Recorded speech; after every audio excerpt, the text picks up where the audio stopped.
बिस्मिल्लाहिर्रहमानिर्रहीम। अस्सलामुअलैकुम। दोस्तों, चावलों की आपने बहुत सारी रेसिपीज़ बना रखी होंगी। तरह तरह के टेस्टी और लजीज चावल बनाए होंगे आपने। लेकिन दोस्तों, आज मैं आपको काले चने पुलाव बनाने की आसान और सिंपल रेसिपी देता हूँ, जिनको बनाने में आपको बहुत कम टाइम लगेगा और टेस्ट भी आपको बाकी के चावलों से बढ़कर आएगा।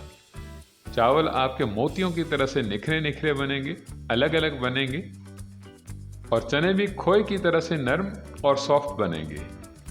तो चलिए फिर बनाना शुरू करते हैं काले चने का टेस्टी और लजीज तरीन पुलाव। अब सबसे पहले तो हमें चनों को ही देखना है। ये मैंने 1 कटोरी काले चने लिए हैं। वज़न के हिसाब से देखें तो ये 250 ग्राम के लगभग हैं।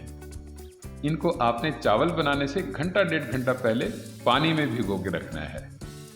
और भिगोने के साथ ही आपको पता है नमक डालते हैं, तो ये आधा चम्मच आपने इनमें नमक शामिल कर देना है। और साथ में ही आप ये थोड़ा सा बेकिंग सोडा भी डाल दीजिएगा कि इससे चनों की सर्फिंग जो है ये थोड़ी नरम हो जाती है और चने पानी को अच्छे से एब्जॉर्ब कर लेते हैं। और जब चना पुलाव आपने रेडी करना हो तो आप देख सकते हैं कि चनों ने काफ़ी पानी पी लिया है, काफ़ी फूल से गए हैं। तो अब इनको आपने बहुत अच्छे से पानी से धो लेना है। और पानी से धोने के बाद ही दोस्तों इनको आपने बॉयल होने के लिए रखना है। 2 घंटे पानी में भिगो के रखने से दोस्तों अब इनको नरम होने में और बॉयल होने में ज़्यादा टाइम नहीं लगेगा। और इसके साथ साथ में ही आपने चावलों को भिगोना है। तो काले चनों से 2 गुना ज़्यादा आपने चावल लेने हैं। दोस्तों, ये परफेक्ट रेशो रहेगी। अब करना आपने ये है कि इन चावलों में पानी डालकर इनको आपने धोना है, अच्छे से मसल कर वॉश करना है। इस तरह रब करने से दोस्तों चावलों के ऊपर आया स्टार्च धुल जाता है। और आप ये देख सकते हैं कि थोड़ा सा ही हाथ मारने से पानी काफ़ी क्लाउडी सा हो गया है और गदला गदला सा बन गया है। इस तरीके से चावलों को धोने से दोस्तों चावल आपके चिपके नहीं बनते हैं, जुड़े नहीं बनते हैं। ये तो खैर बात हो गई चावलों को चनों को भिगोने की। तो अब और क्या क्या इंग्रेडिएंट चाहिए होंगे वो देख लेते हैं। 6-7 हरी मिर्चें चाहिए होंगी आपको और इनको आपने ऐसे ही डालना है, ना ही इनको आपने चॉप करना है और ना ही कट करना है। और ये 2 मीडियम साइज़ के टमाटर लेने हैं आपने। और ये जो इनका रूट वाला पार्ट है इसको आपने अलग कर देना है, ये हमें नहीं खाना चाहिए। और 1/2 कप दही लेनी है आपने। दही खट्टी हो या मीठी हो दोनों ही चलेंगी, लेकिन दही आपका थोड़ा गाढ़ा ही होना चाहिए। इनके साथ साथ में ही आपने 2 मीडियम साइज़ के प्याज लेने हैं और सीधा ही इन्हें कट कर लेना है। और रफली सा स्लाइसिस शेप में ही कट कीजिएगा। बहुत ज़्यादा बारीक कट करने की या फाइन स्लाइसिस बनाने की बिल्कुल भी ज़रूरत नहीं है। इनको हमने ऑयल में भूनना है, तो रफली से बनाए हुए स्लाइसिस से हमारा काम बहुत अच्छे से चल जाएगा। और टमाटरों के भी मोटे मोटे से ही क्यूब्स बना लेने हैं। टमाटरों के थोड़े से खट्टेपन के साथ साथ में इनका टेक्सचर भी चाहिए होगा हमें। कोई ज़्यादा कटिंग चॉपिंग का काम तो दोस्तों है ही नहीं। बस ये 2 चीज़ों को कट करके ही सीधा आपने आ जाना है पकाई की तरफ। और पकाई के लिए आपको ये आधा कप ऑयल काफ़ी रहेगा। 3 पाव चावल हैं हमारे और 1 पाव चने लिए हैं हमने। तो उस हिसाब से आपने 125 ग्राम ऑयल लेना है। अब जैसे ही ऑयल गर्म हो तो सबसे पहले आपने इसमें प्याज़ों को डालना है। इस स्टेज पर दोस्तों अक्सर लोग गलती कर जाते हैं कि ऑयल गर्म होते ही खड़े मसाले डाल लेते हैं। एक्चुअल दोस्तों इन प्याज़ों को हमने काफ़ी देर भूनना होता है, इन्हें गोल्डन ब्राउन बनाना होता है।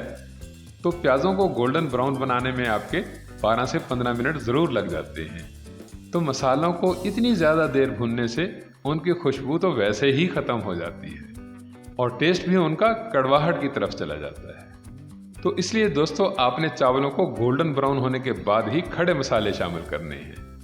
और खड़े मसालों में सबसे पहले आपने बादियान के 2 फूल लेने हैं, 8-10 दाने काली मिर्च के, 2 टुकड़े दालचीनी के, 2 बड़ी इलायची और 5-6 दाने लेने हैं आपने लौंग के। और साथ साथ में ही 2 पत्ते तेज़पात के आएंगे। आधा चम्मच आपने साबुत जीरा लेना है और इसके साथ में ही 1 टीस्पून आप सौंफ ज़रूर डालिएगा।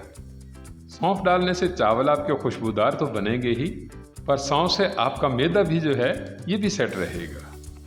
अब मसालों को अच्छे से मिक्स करके अच्छे से मिलाकर आपने इसमें अदरक लहसुन पेस्ट डाल देना है। ये मैंने 2 चम्मच अदरक लहसुन पेस्ट शामिल किया है। और लहसुन का तो दोस्तों आपको पता ही है कि इसे हमने इतना पकाना होता है कि लहसुन का कच्चापन नहीं आना चाहिए आपके चावलों की रेसिपी में। और इसके बाद में आएंगे टमाटर। तो टमाटरों में दोस्तों आपको पता ही है कि काफ़ी पानी होता है, काफ़ी रस होता है। तो अब आपने नमक मिर्च डालने हैं, तो उसके लिए अब आपको पानी का छट्टा लगाने की ज़रूरत नहीं है।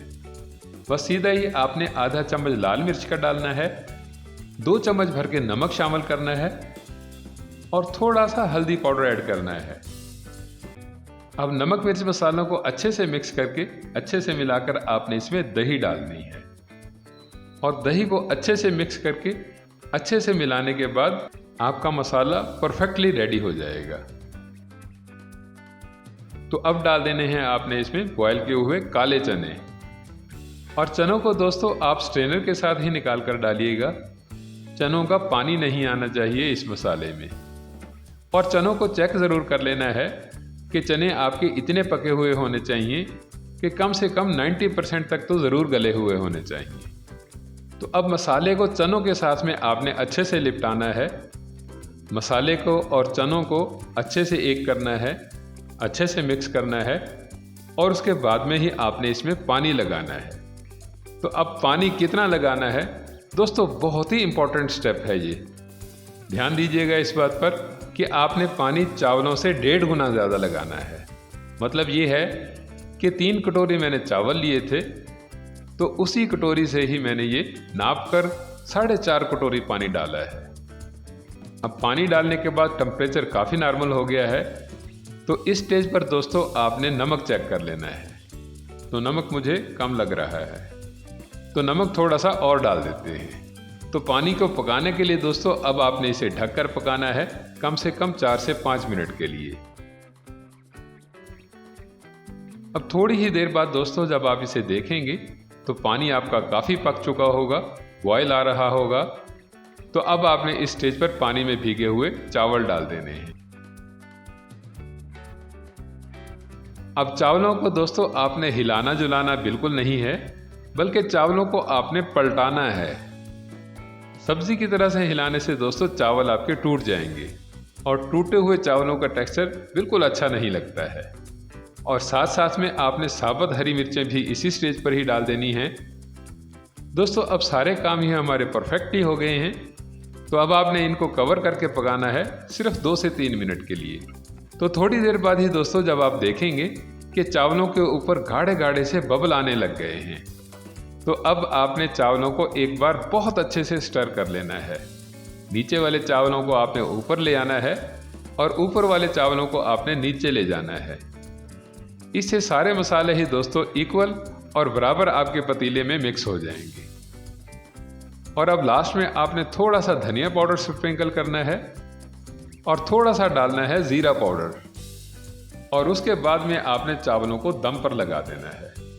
और दम पर लगाने का दोस्तों तरीका ये है कि जब आप इसे अच्छे से कवर कर लें, ढक्कन लगा दें, तो उसके बाद में आपने फ्लेम को 1 मिनट तक हाई फ्लेम पर ही रखना है। इससे पतीले के अंदर स्टीम पैदा हो जाएगी और इसी स्टीम ने ही दोस्तों आपके चावलों को पकाना होता है। और सिर्फ 1 मिनट बाद आपने फ्लेम को बिल्कुल लो फ्लेम पर कर देना है। गैस को जितना कम से कम कर सकते हैं उतना ही कम कर दीजिएगा। और सिर्फ 5 मिनट बाद आपने फ्लेम को ऑफ कर देना है। और फ्लेम बंद करने के साथ ही दोस्तों आपने दम को खोल नहीं लेना है, बल्कि कम से कम 10 मिनट तक आपने चावलों को ऐसे ही पड़ा रहने देना है। और उसके बाद में जब आप दम को खोलेंगे तो बहुत ही शानदार, टेस्टी, लजीज तरीन आपका चना पुलाव बिल्कुल रेडी होगा। दोस्तों मेरे इस तरीके से आप काला चना पुलाव की रेसिपी बनाकर देखिएगा, आपको बहुत पसंद आएगा। वीडियो अच्छी लगी हो तो वीडियो को लाइक ज़रूर कीजिएगा और इसे अपने दोस्त अहबाब में शेयर भी कर दीजिएगा।